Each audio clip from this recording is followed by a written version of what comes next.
여러분 안녕하세요. 내 삶을 변화시킨 말씀 5번째 시간입니다. 오늘도 하나님께서 우리에게 말씀을 통하여서 그의 크고 놀라운 사랑과 은혜를 경험하게 하실 줄로 믿습니다. 기도하겠습니다. 하나님, 오늘도 우리의 삶이 주님 안에 있음을 감사와 영광을 돌려드립니다. 하나님께서 우리를 붙잡으시지 않으시면 우리가 주님 안에 있을 수 없을 터인데 주님이 우리를 붙잡아 주시니 오늘 또 주님 안에 거하고 주님과 함께 동행합니다. 우리의 삶의 인도자가 되시는 주님께서 우리에게 가장 좋은 것들을 베풀어 주시고 그것으로 인하여 우리가 기뻐하고 감사하며 하나님께 영광 돌리게 하여 주시옵소서. 예수님의 이름으로 기도합니다. 아멘. 오늘 하나님의 말씀은 시편 1편 1절에서 6절입니다.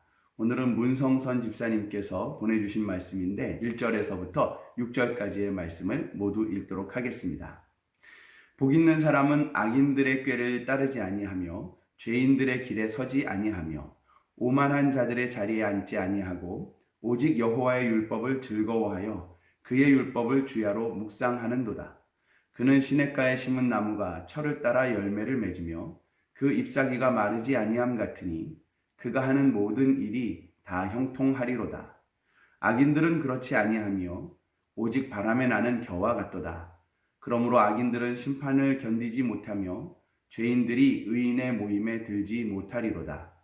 무릇 의인들의 길은 여호와께서 인정하시나 악인들의 길은 망하리로다. 아멘. 시편 1편은 우리에게 두 종류의 사람을 말해줍니다. 하나는 복이 있는 사람이고 다른 하나는 악인입니다. 복이 있는 사람과 악인, 이 차이는 어떤 차이일까요? 하나님께서는 우리에게 먼저 그의 사랑을 나타내 보여주시며 우리를 구원하시려고 예수 그리스도를 보내주셨습니다. 누구든 그 하나님의 사랑을 받아들이고 하나님을 믿으며 하나님 나라의 소망을 가진 사람들은 하나님으로부터 구원의 은혜를 얻게 됩니다. 자, 이런 사람들이 바로 복 있는 사람입니다. 그러나 그렇지 않은 사람들, 그들은 모두 하나같이 악인일 뿐인 것입니다. 그래서 하나님은 선한 이것이 아니라 악인과 복이 있는 사람을 나누신 것입니다. 만일 선한 사람이라고 말한다면 또는 의로운 사람이라고 말한다면 아무도 우리 스스로 의의를 얻을 수 없기 때문에 하나님 앞에 우리는 의인이라고 감히 말할 수 없는 것이죠. 그래서 하나님은 우리를 복이 있는 사람이라고 그렇게 칭하시는 것입니다. 자, 그렇게 복이 있는 사람들이 걸어가야 할 길이 무엇인가를 오늘 시편은 우리에게 일러줍니다. 이것이 조금 다른 것이긴 한데 우리는 자칫 잘못 생각해서 만일 우리가 악인의 꾀를 따르지 않고 죄인의 길에 서지 않고 오만한 자들의 자리에 앉지 않고 오직 여호와의 율법을 즐거워하여 그의 율법을 주야로 묵상하면 복이 있는 사람이 되는 것으로 생각하기가 쉽습니다. 그러나 성경은 우리에게 그렇게 말하지 않습니다. 복이 있는 사람은 이렇게 한다라고 말씀하시는 겁니다. 그러니까 우리가 하나님 앞에 하나님을 믿는 믿음과 소망의 마음을 가졌을 때 하나님은 우리에게 복이 있다고 말씀하시고 복이 있는 우리는 하나님께서 원하시는 이런 믿음의 삶을 살아야 하는 것입니다. 만일 이런 믿음의 삶을 살지 않는다면 어떻게 될까요? 그가 아무리 복이 있는 사람이라고 할지라도 결국 그는 바람에 나는 겨와 같이 악인의 길을 걷게 된다는 것입니다. 하나님은 우리를 복 있는 사람이라고 말씀하십니다. 이제 그 자리를 지켜내는 것은 우리에게 달려 있습니다.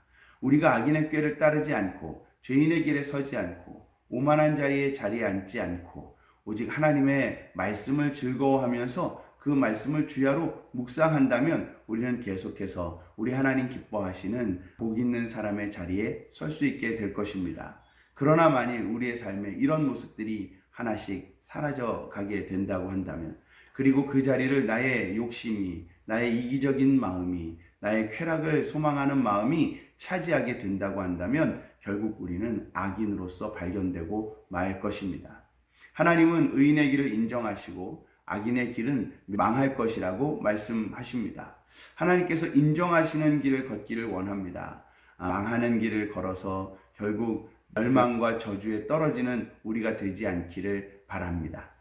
하나님께서 원하시는 복 있는 사람으로서의 삶을 살면 우리 하나님께서는 우리에게 그에 상응하는 복을 주십니다. 시냇가에 심은 나무가 철을 따라 열매를 맺으며 잎사귀가 마르지 않는 것처럼 그의 모든 하는 일이 형통하게 될 것이다. 이렇게 말씀해 주십니다. 그러니까 잘 자라는 식물처럼 우리가 하나님의 공급하시는 모든 것을 공급받아서 모든 일에 형통한 사람이 될 것이라고 말씀하시는 것입니다. 여러분, 하나님은 오늘도 우리에게 복을 주시려고 준비하시고 약속하십니다. 우리가 그 길을 따라서 걷기만 한다면 당연히 모든 일에 형통한 복은 우리의 것이 될 것입니다. 그러나 자칫 우리가 마땅히 행해야 할 일을 놓친다고 한다면 우리는 금방 나도 모르는 사이에 악인의 길에 서고 말 것입니다. 멸망과 저주로 떨어지면서도 착각을 하면서 나는 하나님의 나라로 간다고 착각한다면 그것처럼 슬픈 일이 어디 있겠습니까? 오늘 우리가 복 있는 사람으로서의 마땅히 행해야 할 일, 그 일을 행하며 살아가는 하나님의 사람들이 다 되기를 간절히 바랍니다. 기도하겠습니다. 하나님 아버지, 오늘도 우리와 함께 하셔서 참 감사합니다. 우리가 하나님의 인도하시는 길을 겸손히 따르기 원하오니 하나님께서 우리를 복 있는 사람이라 인정하셨을 때에 그 자리를 잘 지켜낼 수 있게 하여 주시옵소서. 우리가 죄와 악을 행하면서 하나님의 사람이라고 복 있는 사람이라고 어찌 감히 말할 수 있겠습니까? 오늘 다시 한번 주님이 우리를 도우시고 우리와 함께 하실 때 주님이 이끄시는 그 믿음의 길 따라가게 하여 주시고 그래서 형통하게 하시는 주의 놀라운 축복을 받을 수 있게 하여 주시옵소서. 오늘도 우리 사랑하는 성도들 모두와 함께 하시는 주님께 감사하며 예수님의 이름으로 기도합니다. 아멘. 감사합니다. 서동일 목사였습니다.